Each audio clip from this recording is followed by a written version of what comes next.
جڑی بوٹی جو ہے اپنے اندر بہت سی خصوصیات پنہا رکھتی ہے۔ اس کے لیے آپ کو کرنا یہ کہ دمے کے لیے جو دمے کے مریض ہیں، دمہ بلغمی، دمہ سوداوی نہ ہو، دمہ بلغمی میں آپ اس کے پتوں کو حاصل کر لیں۔ نحمدہ ونصلی علی رسولہ الکریم۔ اعوذ باللہ من الشیطان الرجیم، بسم اللہ الرحمن الرحیم۔ ہربل ہلز کی جانب سے حکیم علی اور ڈاکٹر فہیم ہربلسٹ کا آپ کو مؤدبانہ سلام۔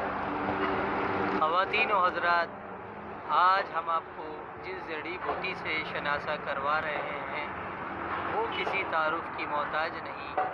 اس جڑی بوٹی کو اڑوسل جڑی بوٹی کہا جاتا ہے۔ ناظرین، ایک اڑوسا جڑی بوٹی ہوتی ہے اور ایک اڑوسل جڑی بوٹی ہوتی ہے۔ یہ اڑوسل ہے، اسے پنجابی میں اڑوسل جڑی بوٹی کہتے ہیں اور سرائکی زبان میں بھی اسے اڑوسل ہی کہا جاتا ہے۔ اس جڑی بوٹی کو آپ بخوبی دیکھ لیں، شناخت کر لیں۔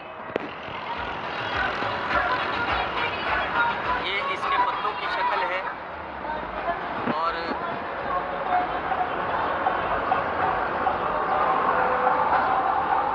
یہ آپ دیکھ سکتے ہیں کہ اس کی بناوٹ کس طرح کی ہے، جبکہ اڑوسا کے جو پتے ہیں اس میں اور اس میں کافی فرق ہے، کافی فرق ہوتا ہے۔ اس کا جو ذائقہ ہے وہ پھیکا ہوتا ہے اور اس میں سفید کلر کے باریک باریک ڈنٹھل میں پھول لگتے ہیں، جبکہ اڑوسا کے جو پھول ہیں وہ بہت بڑے ہوتے ہیں اور اڑوسا پہاڑوں میں، زیادہ تر پہاڑوں میں پایا جاتا ہے۔ ناظرین، یہ جڑی بوٹی جو ہے اپنے اندر بہت سی خصوصیات پنہا رکھتی ہے۔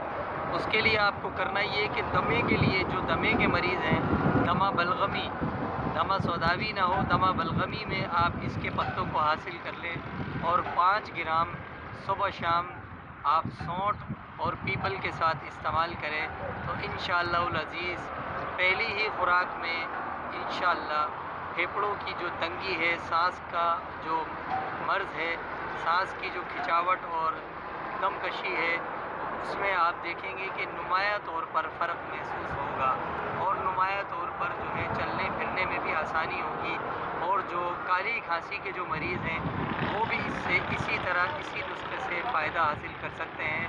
تو خواتین و حضرات، جی ٹی وی اور K21 چینل پر بیٹھنے والے ڈاکٹر فہیم ہربلسٹ اور ان کے جو متعلقہ جو نسخہ جات ہیں ان کو سمجھنے کے لیے اور انہیں حاصل کرنے کے لیے آپ نیچے نمبر دیکھ رہے ہیں، اسکرین پر چل رہا ہے، اس پر رابطہ کر سکتے ہیں۔